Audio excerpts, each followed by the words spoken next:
Bueno chicos, vamos a desarrollar ahora ejercicios referentes a triángulos, ¿no? Y dice el primer problema. En el gráfico, el triángulo ABC es equilátero. Calcule X. Entonces, lo primero que tenemos que saber aquí es leer bien el problema, ¿no? Identificar el enunciado. En este caso nos dice que el triángulo que se nos da es equilátero. ¿Y qué significa que sea equilátero? Pues como lo estoy poniendo aquí debajo del perrito, equilátero significa que tiene tres lados iguales y tres ángulos iguales, ¿no? Entonces ya hemos marcado sus tres lados iguales, que serían los verdes, y los ángulos iguales que tiene este triángulo equilátero serían en cada uno de los ángulos 60, 60 y 60, ¿no? Y eso siempre se va a cumplir en un triángulo equilátero. Bien, ahora lo que tenemos que hacer es aplicar estos conocimientos al triángulo que se nos da. Entonces primero identificamos a nuestros lados del triángulo en mención, ¿no? Entonces, aquí subrayaríamos nuestro triángulo. Este sería nuestro triángulo equilátero, ¿no? El que estoy subrayando de verde. Ya está.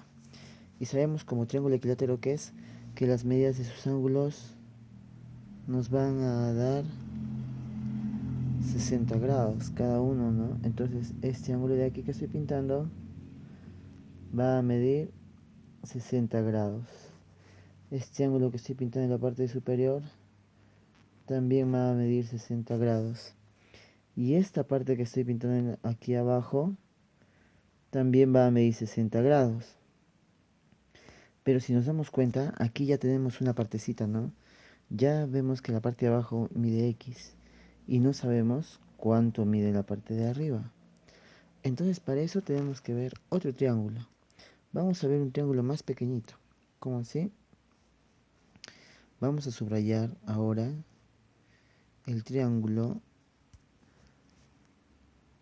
que está arriba, ¿no? El triángulo superior, que sería este, el que estoy remarcando con rojo. Ahí tenemos ese triángulo. Bien, en este triángulo podemos aplicar una de las propiedades más importantes de geometría, que es la suma de ángulos internos.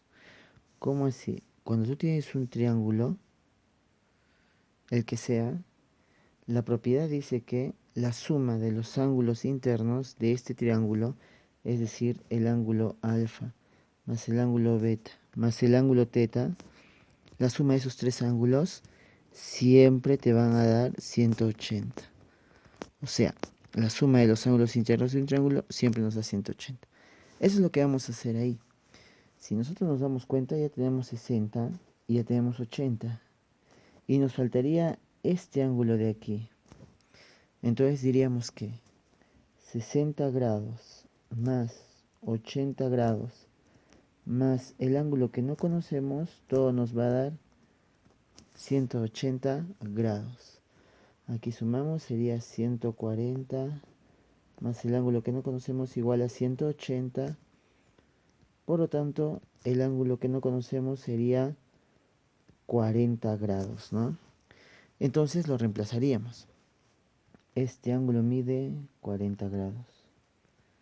Y nosotros ya sabíamos, por el primer triángulo, de que este ángulo rojo de aquí mide 60 grados.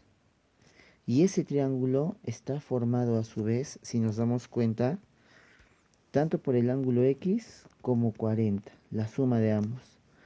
Por lo tanto, ese 40 pasa restando y nos quedaría que X vale 20, ¿verdad?